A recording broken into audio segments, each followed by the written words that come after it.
શબ્દ શુદ્ધિ નહીં, સંદર્ભ શુદ્ધિ. સંદર્ભ શુદ્ધિ સુધીની વાત આપણા શાસ્ત્રોએ કરી અને એ વાત તો જાણવા જેવી છે, બહુ જ આપણે ઉચ્ચ કોટીએ જાણી શકીએ એવી એ વાત છે. આ વિગત મને છોટા કાશી તરીકે ઓળખાતા જામનગરના આપણા પ્રકાંડ ભાષાશાસ્ત્રી અને વિદ્વાન વ્યક્તિ વિશેષ આદરણીય લાભશંકર પુરોહિત લાભુદાદા પાસેથી મળી છે. એમણે પોતાની મારી સાથેના સંવાદમાં એક વાત કરી કે હવે શબ્દ શુદ્ધિથી નહીં ચાલે, સંદર્ભ શુદ્ધિ જોઈશે.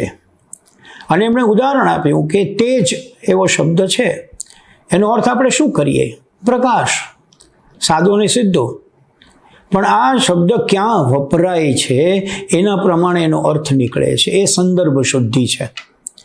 અને એમણે સમજાવ્યું કે તેજનો અર્થ ખરેખર એવો છે કે તમે અને તમારા સાથીદાર કોઈ જગ્યાએ જઈ રહ્યા છો, કોઈ આસ્થાના કેન્દ્રમાં જઈ રહ્યા છો, કોઈ મહાન પુરુષને મળવા જઈ રહ્યા છો, કોઈ આચાર્ય વર્યને પ્રણામ કરવા જઈ રહ્યા છો, ત્યારે તમારો સાથીદાર એના મનમાં એ સ્થાન અથવા વ્યક્તિ વિશેષ વિશે કોઈ દુર્ભાવ ઉત્પન્ન થયો હશે તો પણ તે નહીં બોલી શકે, કારણ કે પેલા વ્યક્તિનો અથવા સ્થાનનો પ્રભાવ છે એ વ્યક્તિનું કે સ્થાનનું તેજ છે, પ્રકાશ માત્ર નથી, એ તેજ છે.